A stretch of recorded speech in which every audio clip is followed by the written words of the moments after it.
Everyone had the opportunity to write their questions down. We will present the questions to Randene, our MLA, as time allows. Those that are not addressed will be given to the MLA for future response. Questions have been prepared by the ratepayers. They are displayed on the screen, enabling all to listen and follow.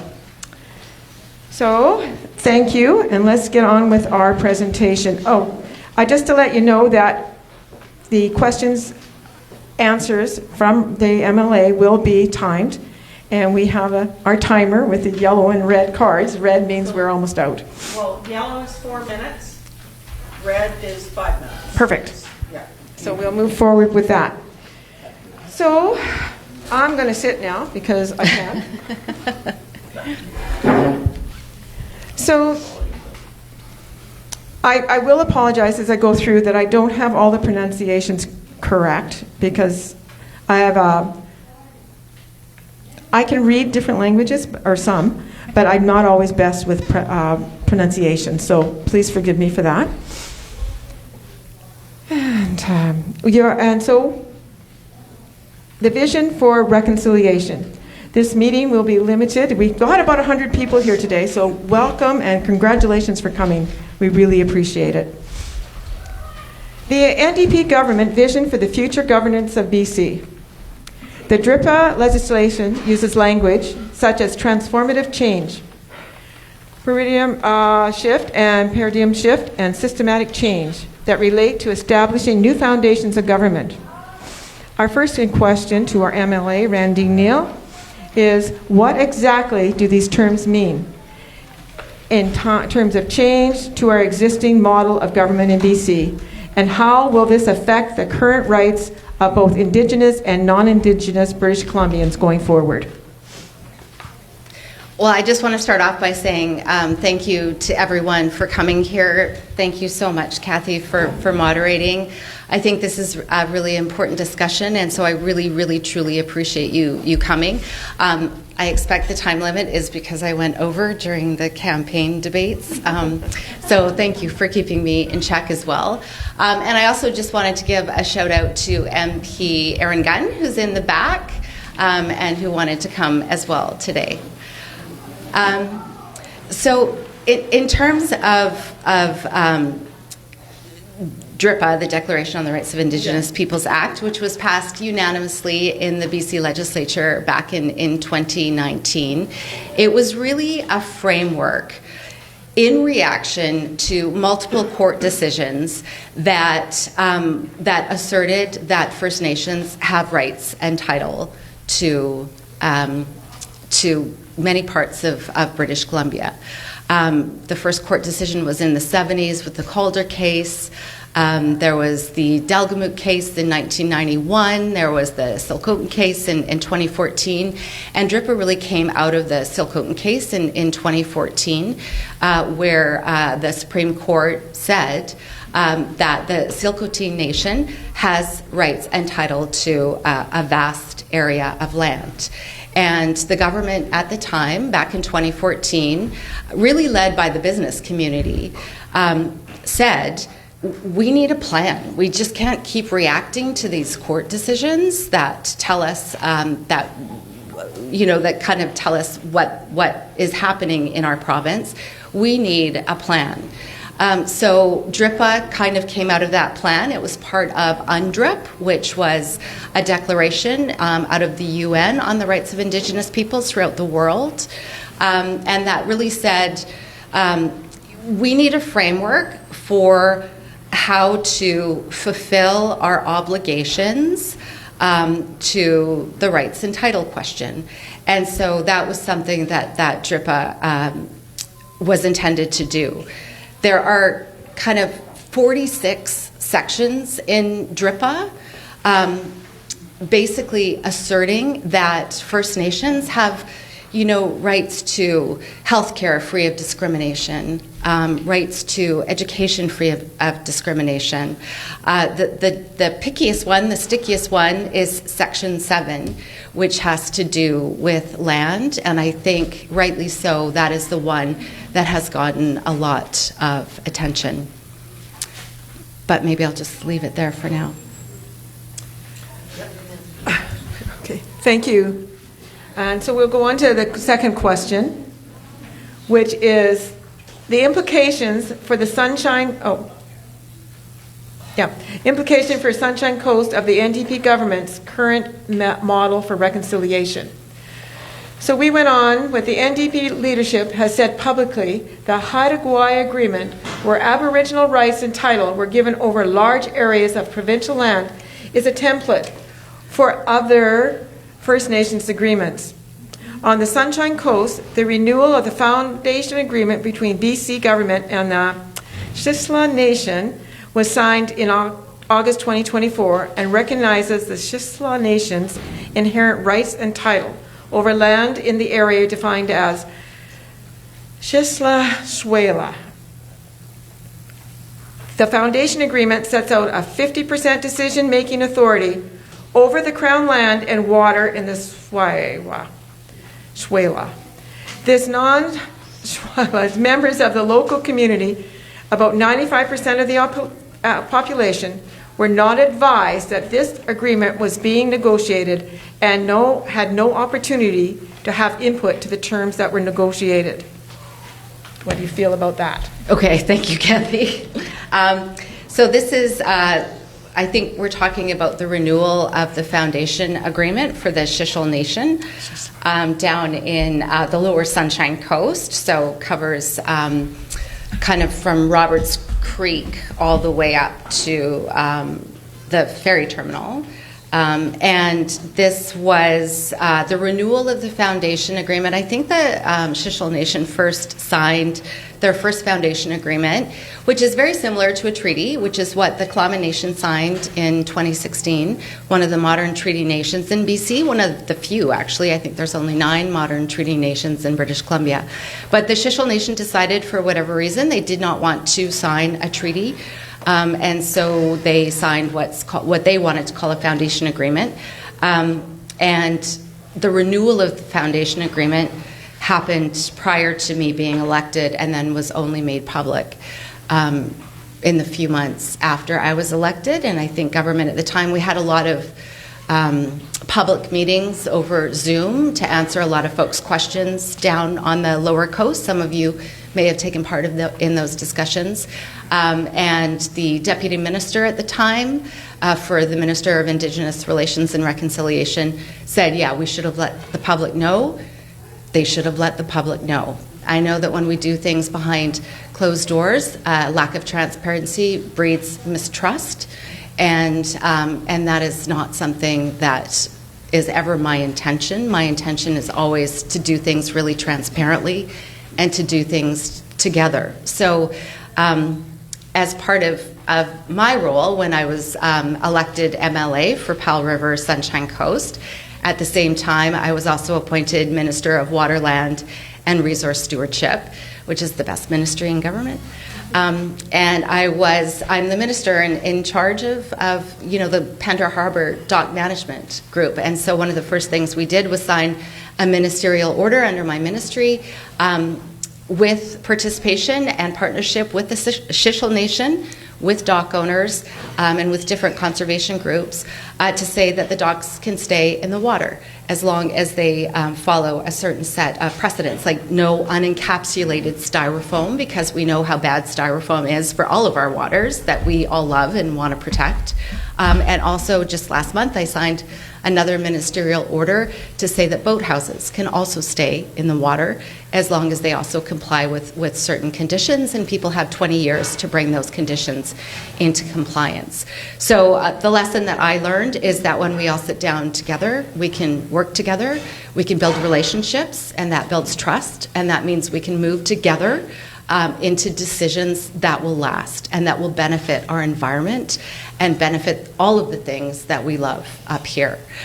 So that is, that I think that answers that in less than 5 minutes. That's pretty good. You're not getting any flags. So the next question was to be about the inherent rights and title over the land and area in this Swila. So I think you kind of answered that with that explanation there. So we'll just move on then, if you feel comfortable with that. So It gives do you us more want time for questions. I'm trying to get through it. There's 7 questions. Well, I'm hoping yeah. we can get through it so we have more time for So you. I guess my question I want to just put to all of you, do you want a little further in, a little more in-depth explanation of this one question where what does the inherent rights and the title over the land? This lady is nodding vigorously, so yes. Okay, so go on, maybe, Okay. please. So I'm trying to figure out which part of the question is lacking. So I'll go on with the foundation agreement because that was the question. There are several things happening on the Lower Coast right now, which have nothing to do with the foundation agreement. But there is a forest landscape plan that is happening right now that is in consultation. And if there's folks from the Truck Loggers Association here, they'll know about it. That is happening in all of the SWIA down on the Lower Coast as well as up here. And it goes all the way up the coast and includes, I think, the Klahoose, Homoko, Tla'amin, Squamish, and Shishel nations. That is something that the Ministry of Forests is working on now to kind of unlock the timber supply in the area and come up with a stewardship plan. And there is also a proposal as part of the foundation agreement to work on a land use plan in the Lower Coast. So just in the SWIA. And the land use plan determines, again, altogether what we can do where on the land. So, for example, if there's a place where we, and this is only to do with public land, only Crown land. This does not ever affect anybody's private or fee simple land. This is only on the public's Crown land.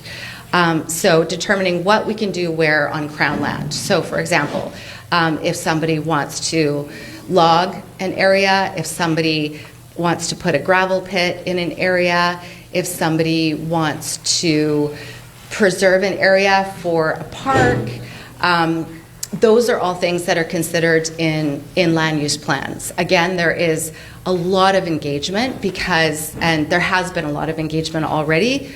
The first set of engagement with that part of the land use plan was asking everybody, what's important to you? What are your values? Are your values a healthy environment? Are your values building the economy?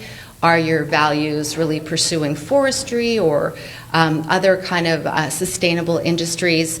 And then we get all of this feedback back from the public, and we kind of create a what we heard report. And the report is, here's, what 86% said your number one value is, building a sustainable forest industry. The second most important value is really preserving the elk population. And then it goes on from there. And from that, this kind of table forms of people from the Shishel Nation, from local government, from provincial government, from industry, from conservation groups, to sit down and kind of figure out where everything fits together. That's a process that will take multiple years. I don't know where we are actually in the process right now, but I'm guessing we're probably 5 or 6 or 7 years out as well. As part of the foundation agreement, now I feel like I'm going over time. Go ahead. They are, the Shishel Nation are also asking for rights and title, similar to what happened on Haida Gwaii. And that is also something that will be a multi-year process. And I don't know if they've even begun that process yet. But that is also something that will be done with participation from all the people who live in that area. Thank you, Randene. I guess I'm curious on just how weighted who determines the land usage, and just what you're saying, how it's going to be in various partners and on this. Is there a weighted opinion and decision to be made? And when I'm saying that, I'm just saying you hear a lot about this is going to be a 50% Indigenous decision and a 50% non-Indigenous decision. So is that going to pertain to that, or is that going to be not at all? How does this work? Thank you. That's a good question. So there's no weighting, like there's no 50% or 25% or anything. What there is governments, whether you're local governments, federal governments, provincial governments, what you try to really do is come to consensus. And the best way to come to consensus on something is to sit down together, go through the list again of everything that's important to you, again, whether it's conservation or restoring biodiversity or industry, all of those things, and say, how do we do this together in a way that appropriately gets the consensus of most of the people in the community, and that's how we tend to move forward. Going back to DRIPA, there was a lot of people saying, DRIPA is essentially a veto. DRIPA is not a veto. DRIPA is a parameter, a framework that we follow to get consensus. And again, I do want to, a couple of sidebars. There's a really good podcast. I don't know if any of you have ever listened to a podcast called Hotel Pacifico. There's a recent podcast with Doug Call, who was the former deputy premier for the province of British Columbia for the last 33 years. It's a really good discussion of what DRIPA is and what the intent was. And he said, Doug Call, who was in the public service and not political at all, he was nonpartisan, he started first working with First Nations back with the Socreds in the Rita Johnson government. So that's how long governments have been grappling with this. Like, how do we do this, and how do we do this well? I hope that answers your question. Yeah, I'm kind of going off script here, but I know that many people feel that their personal opinions and feelings are not being heard, and that it seems to be going one way or the other. And usually it's not. People are feeling that it's going more in favor of Indigenous than non. And I think that is a concern and fear of many, that we don't necessarily understand how those decisions are made. So that, I totally agree with you, and I think it's the government's responsibility to be able to explain what government is doing in a way that is understandable, right, and full of transparency. Yeah. My why for running, and I've spoken to many of you in this room before, but my why is to try to bring people together. I feel like when we feel divided or we feel polarized, because we haven't built those relationships or that trust, we can't reach consensus on anything. Like we can't. Ask my brother. Like, we can't agree on anything. But when we actually sit down and build those relationships and truly, truly listen to each other and understand where we're coming from, that's how we can move forward together. I take that very seriously in my role. I think it's incredibly important. I'm just going to raise one more thing, and I did bring some copies. The kind of why we got here and why we're here today in terms of our relationships with First Nations in the province.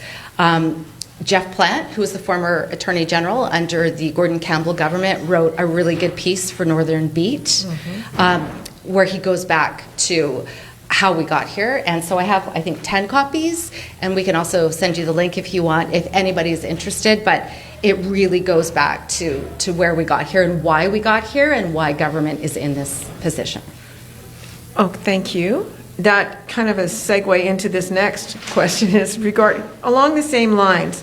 Is the NDP government committed to implementing this plan whereby all future land, water, and natural resource development decisions on the Sunshine Coast will be made 50-50 with First Nations, or is this the first step in a process to move to full decision-making by First Nations on land, water, and natural resources, similar to the recent Haida Gwaii agreement? So as I said, so the Haida Gwaii agreement was really incredible in so many ways. And full disclosure, my daughter lives on Haida Gwaii. She's tapping us for cash because she really wants to buy her first home, and we're undecided about how much we're going to contribute to her fund. But she's doing really well, so we're really, really proud of her. The Haida Gwaii agreement is really wonderful in so many ways because it really defines with certainty what can happen in that area. Haida Gwaii is very unique in that there is no overlap with other nations.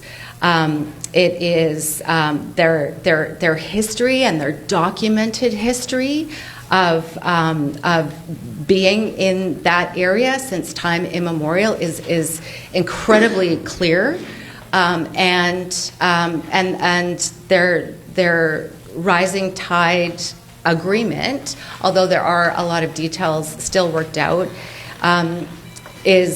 doesn't touch private land. It doesn't touch fee simple land. People's private land are still their private land there. And the Haida Nation have done a really incredible job in working with everyone there to transform that area and really work together towards shared prosperity. I don't think it would ever be that easy in other areas of BC because there is overlap. But what the courts, again, have told us time and time and time again is that if we as a government and as a society don't work together to reach these decisions by consensus, then it will go to the courts, and the courts will decide, as we just saw in the recent Cowichan decision. I feel deeply that it is so much better to work in partnership together to reach consensus, to build those relationships, than to go to court and let a court decide what the future is of our public land in BC. Okay, and you're talking about consensus. What if it isn't reached? What then?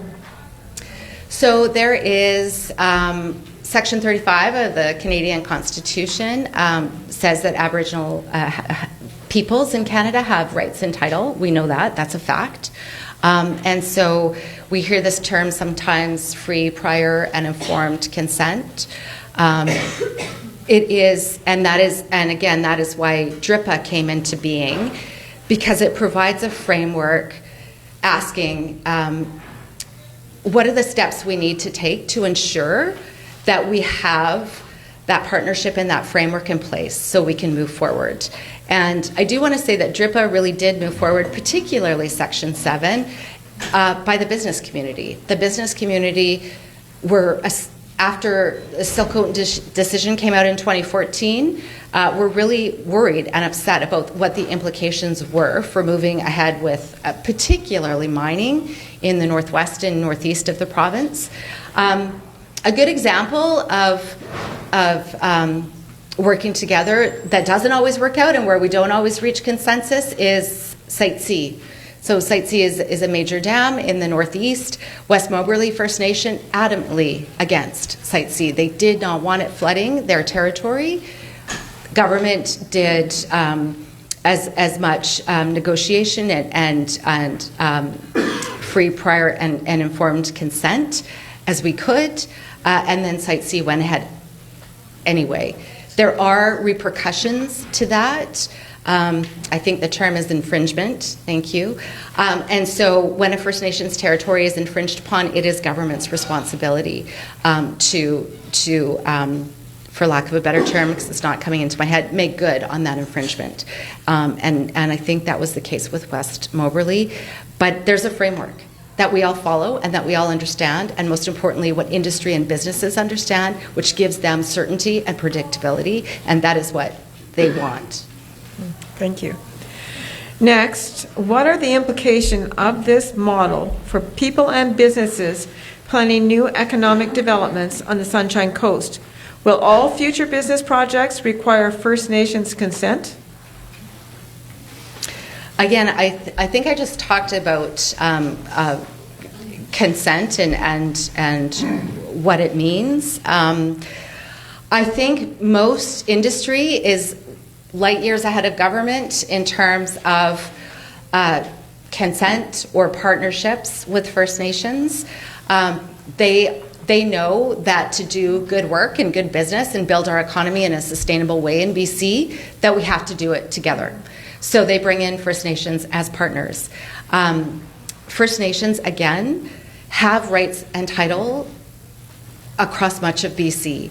And so if we don't want to end up in court, businesses understand that they sit down with the table with First Nations as partners and come to agreements as partners to move forward. They understand that that is the best and most successful way that they can build economies here in BC, and government has been trying to catch up in terms of how do we create a similar framework to move ahead, to reach consensus and move forward together. Okay, thank you. I know of communities, one in particular, that unless they go through First Nations, they don't get to do their logging, and they don't get to go onto lands for whatever it is that they want to pursue and develop businesses without the consent of the First Nations. And there are people that are, for example, logging truck drivers, or they do all their cutting and everything, and without the consent and approval of the First Nations in the area, they can't do anything, and it's Crown land. So does that mean then that if I want to go and I have a timber sale that I want to use, and I take all the timber off, do I have to then go to that First Nations band, which is adjacent or close by, and get their permission to do so? Is that what it means? Because that's what people are finding, that they are having to go to get that permission. It's not a 50-50 thing. In a lot of cases, it's you have to have our say before you can go onto that property. And it is Crown land that they're logging and trying to do. And I'm familiar with the community this is happening in. Can you share which community? It's Fort St. James. And there's 6 Indian bands there. And honestly, there's the people that have been established as logging contractors, and they've been in there for I don't know how many years. I mean, they can't do anything. They're hamstrung. They have to have permission and agreement totally before they can even go into the lands that are Crown lands. Yeah, so it's I don't feel comfortable commenting because I'm not aware of that particular situation, but I can definitely look into it. I would appreciate that, because I know the contractors and I know how they struggle. So yeah. Okay. So how will this affect or modify the existing role of our local, municipal, and district governments and their ability to make regulations and impose taxes, licenses, access fees, etc. in the future? I don't know if I can actually answer that one. Was that a question? Yes, ma'am. Okay. I'll try and wing it. So I think, and this is my opinion, it may not be correct, but I think what has happened as we have kind of evolved is that the courts, when they come out with these decisions, which quite frankly is how we've evolved in our relationships with First Nations, I think we probably could have done it way better, but we didn't, is that the courts always compel the Crown to act. And the Crown is either the province or the federal government. It never asks local governments. So I think in many cases, local governments would like to be able to have similar partnerships and agreement with nations, but there hasn't been any, and I don't know if the mayor or anyone else wants to jump in here from a local government perspective, but I still think that relationships between local governments and local nations are incredibly important. I think that some local governments have really great relations with their local nations, and I think the proof is in the pudding. You can see really good progress being made when these different governments work together to work on projects and bring prosperity to the community. So, yeah, I don't know if I'm really answering that question, but Not at all. what are you looking for, Kathy? That's okay. I will find out more myself because sometimes things are just addressed very ambiguously, and it's sometimes you need to have more of a definite idea of how you're going forth. If they can't get timber, and I keep referring to forestry industry here, the timber rights to an area because it might be hedging on something, that may have some sort of claim of title to it, but I need a road to go across and things like that. So I will check with people I know a little further in that and get some of my own I'm answers. guessing maybe the sticky points in that is that there are 6 nations who Yes. may all have different ideas. They do. Yeah. They do. Okay, so we'll move on. Currently, local governments and residents are excluded from the negotiation process. Is it possible we could be informed and allowed to participate in the discussion of what reconciliation looks like and have input to agreements that directly affect us? And which negotiation process are you referring to? Sounds like just about any in this question because all of a sudden it's a done deal. And I don't know how everybody else feels about that, but there's a question or a decision made and, oh, I didn't realize that was going on. And I don't know well, they're just not always, it's so important, I guess I want to say, that people understand what's happening. Because that's what's causing so many issues. I don't know things, and I'm expecting my government to be able to explain them clearly to me so I know where I stand and where I can go forward in any direction. And I kind of think that's a lot of people feel that, oh, well, this is happening and it's confused and there's all these, and I get it, there's a lot of issues involved in any one decision. But let us in on it so that we know what's going on from step 1 to last, because all of a sudden it's done and people are just freaking out because that was done. We didn't know about that. Is my house safe? Is the property that I have my house on, is that going to be mine or is it going to be away? And that's all the fee simple things, of course. But that's not the only issue. It's people that do have businesses that are on the land and things like that. Just tell me, let me know if I can go and I don't know much about fishing, but I want to, if I can go fishing or whatever it is. Well, mostly I don't fish, but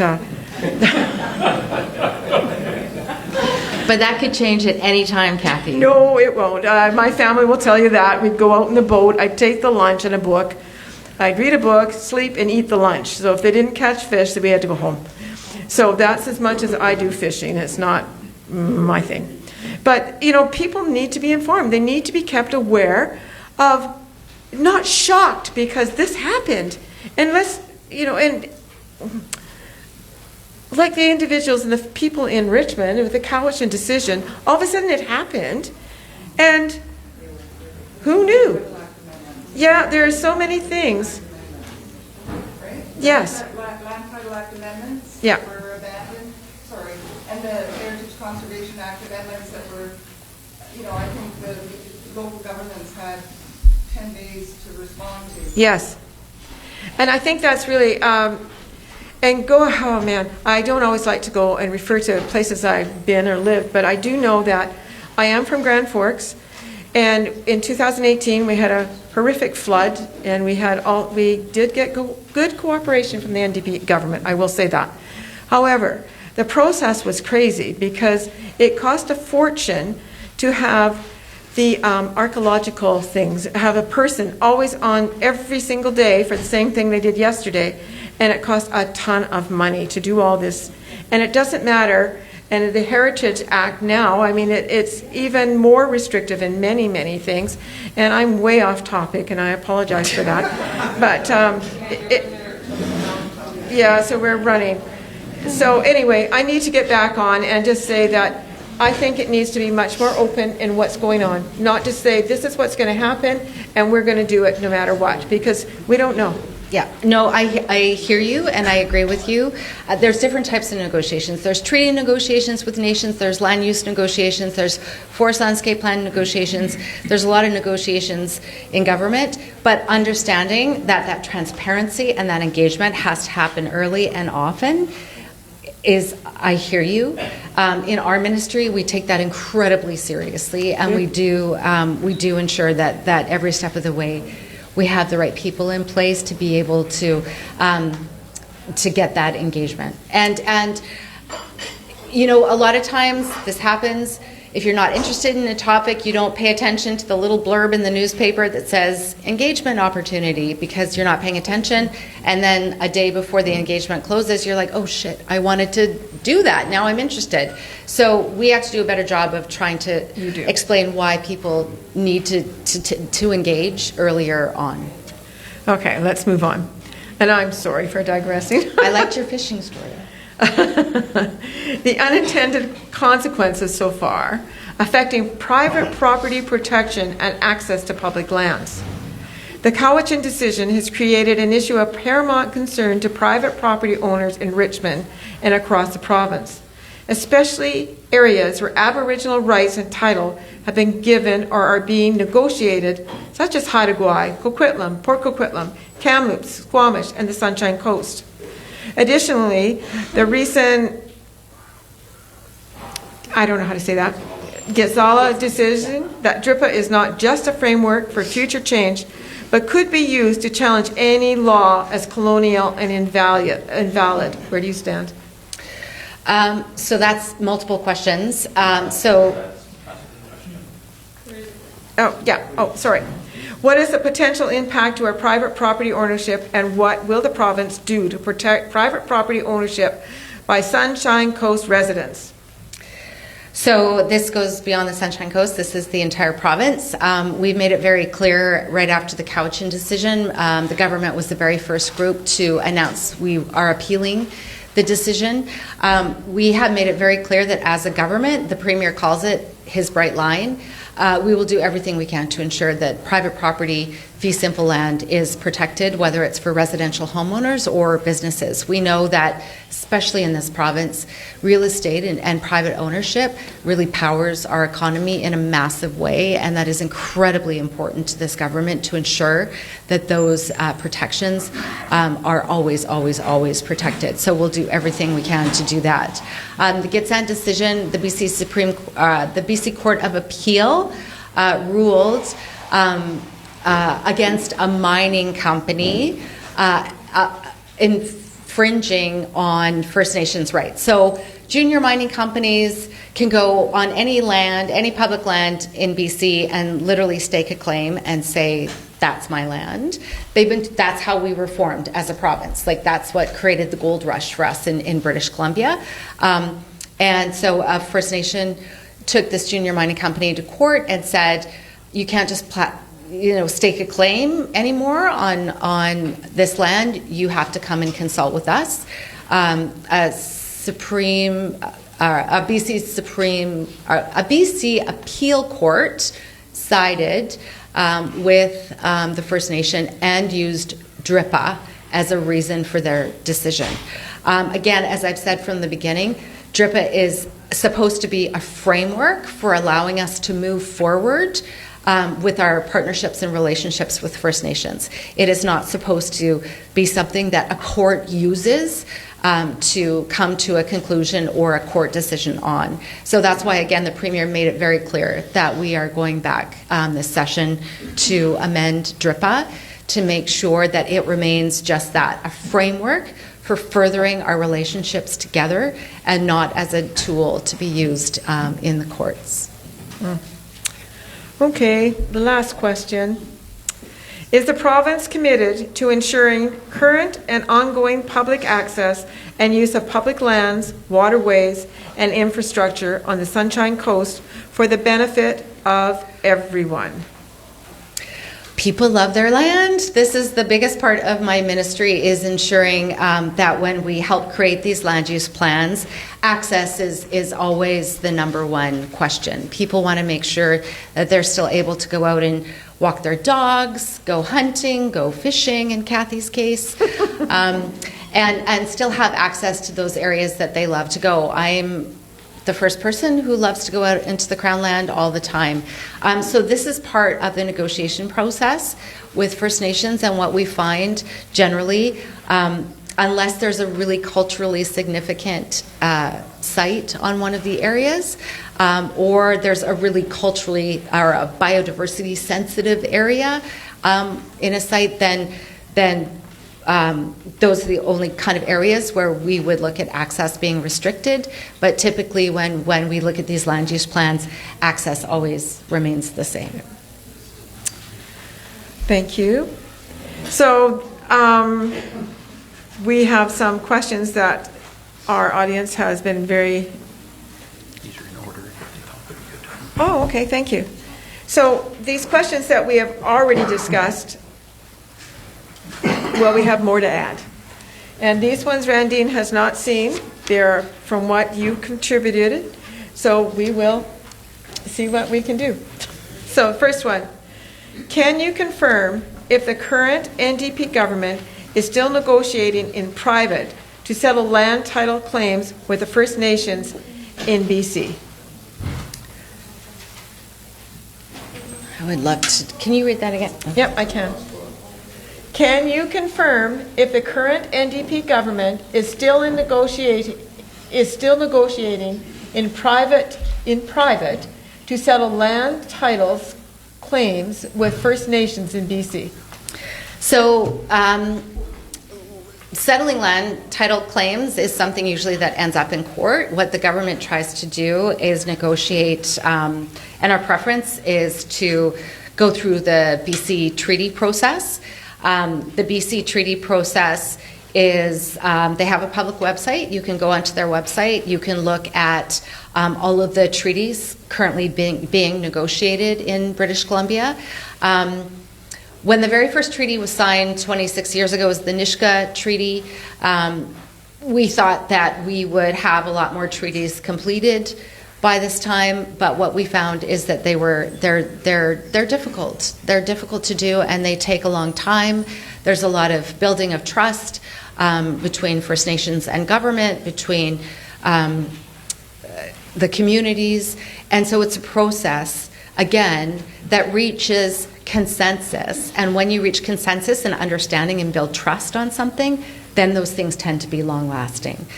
So it is transparent, the BC treaty process. You can look on that. Land use planning as well. We have a website called planningandpartnerships.ca that you can go look at that. We have currently 10 land use plans taking place across the province.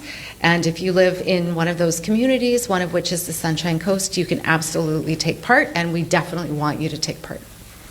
Thank you. Next question. What is the official definition of reconciliation? I have no idea. Does somebody have a Webster's dictionary?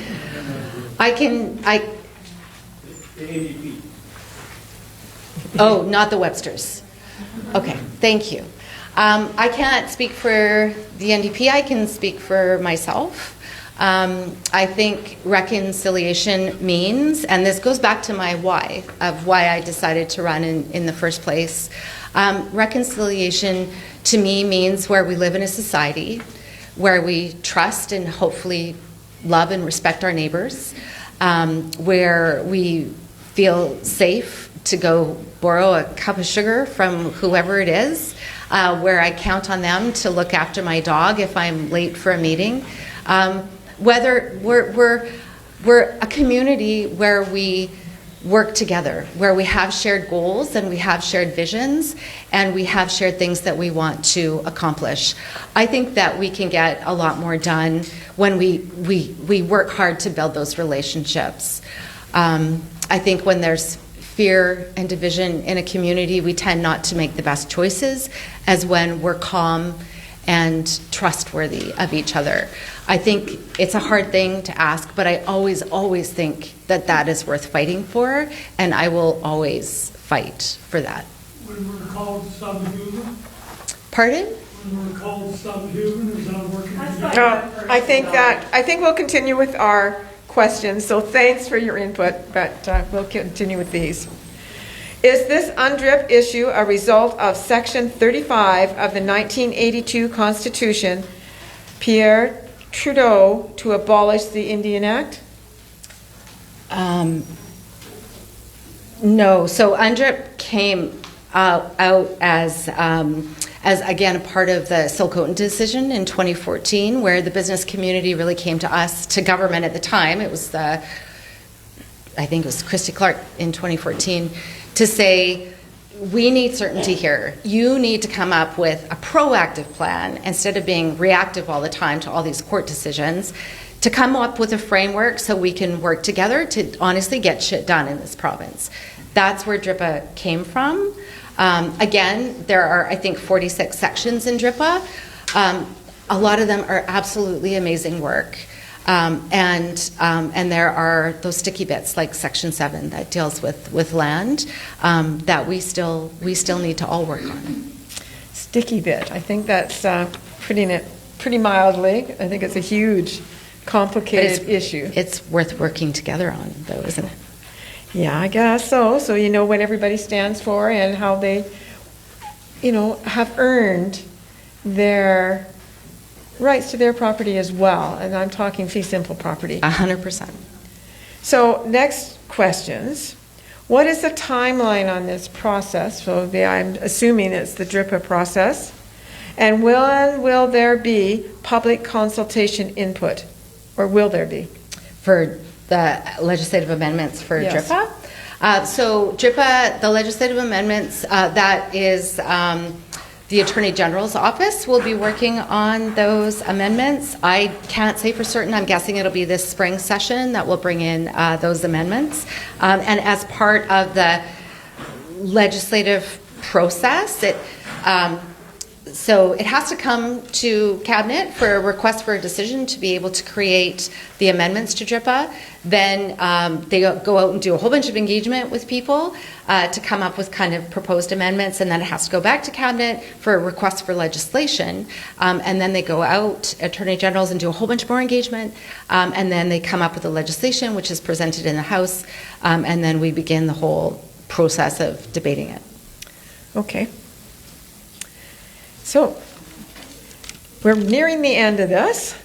The province and federal governments have practice directives that are based on DRIPA, and to avoid adversarial litigation.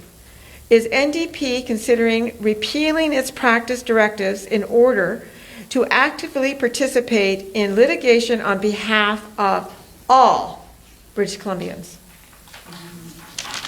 There. Sorry.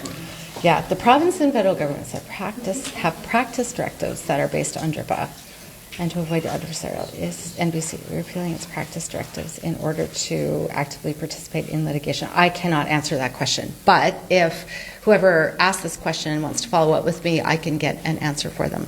I don't know. And I would suggest you do that, because that's the only way we're going to get answers from any questions if we do make sure that we talk to our MLA, and she will make sure that she has a response. Yes, I'm I will. promising on your behalf. Yes, no, I will. And, I will. And that doesn't go for just this session and just these questions. This goes for all of the time. I know that, I know Aaron Gunn and I both are very clear that our constituency offices are non-partisan offices.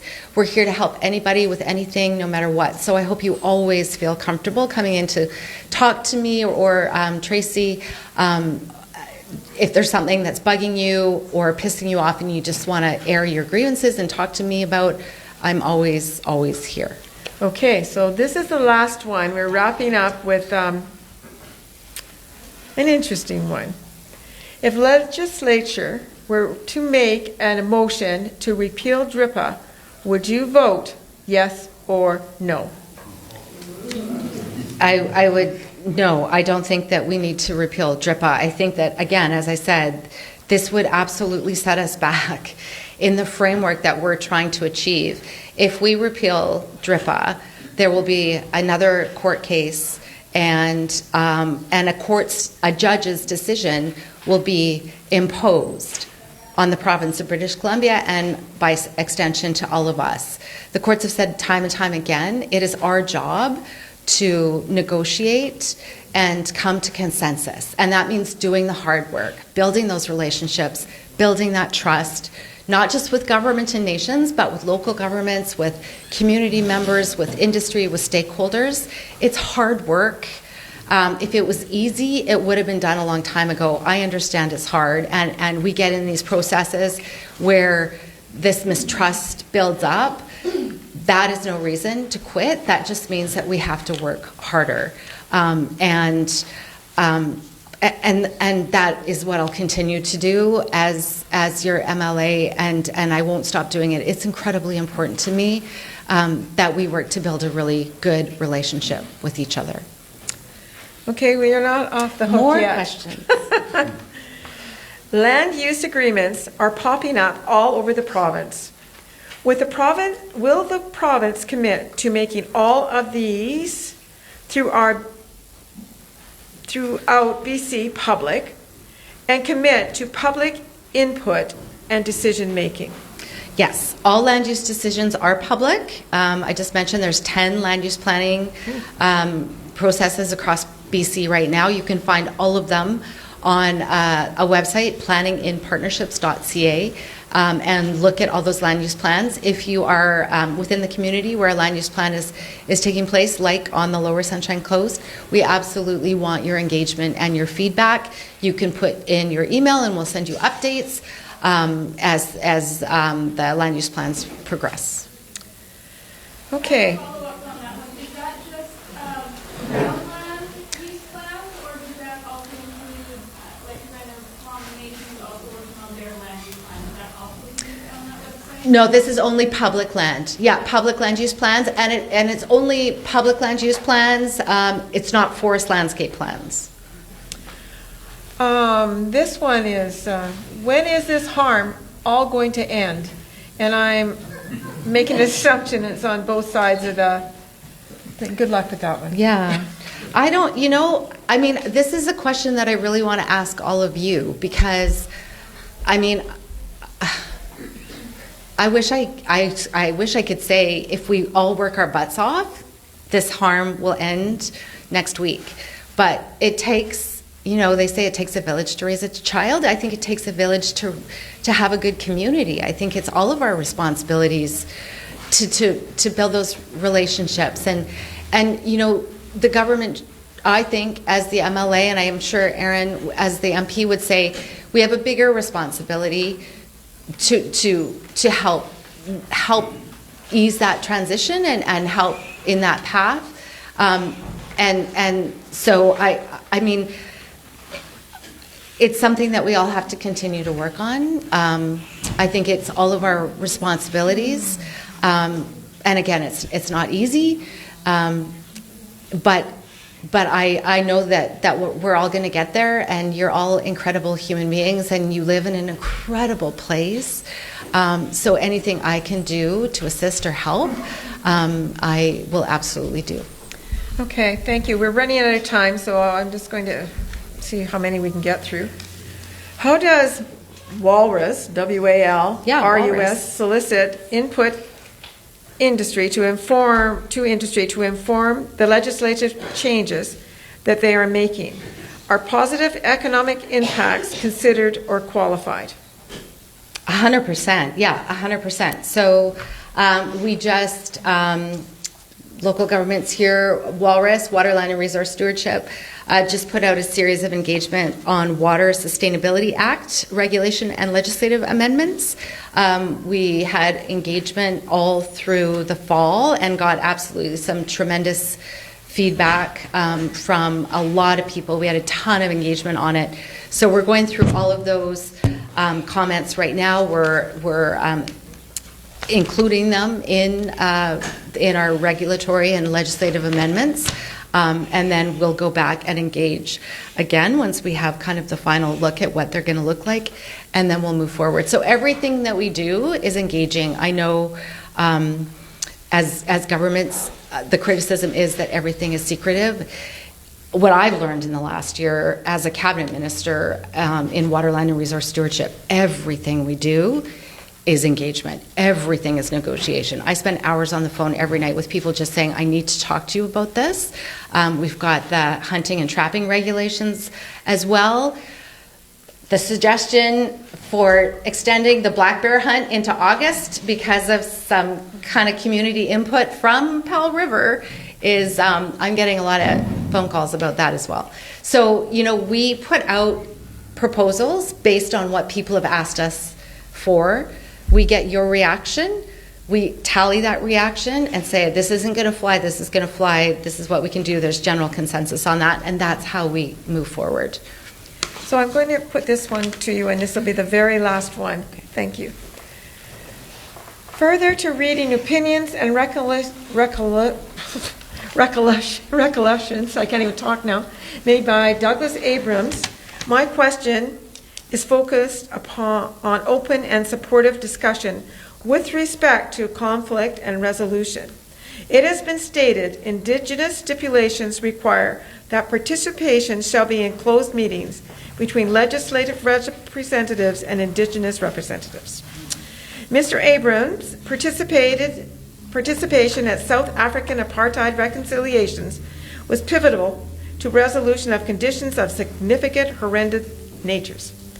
In recent review of his experience and opinions of that process years ago, he stated that succession of such a process relied on openly shared, respectful, mutual discussion, apology, forgiveness, and resolution for a positive, successful future for growth and understanding.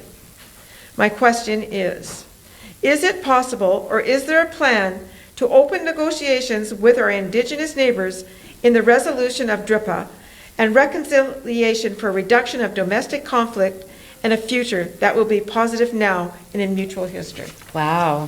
Phew. Yeah.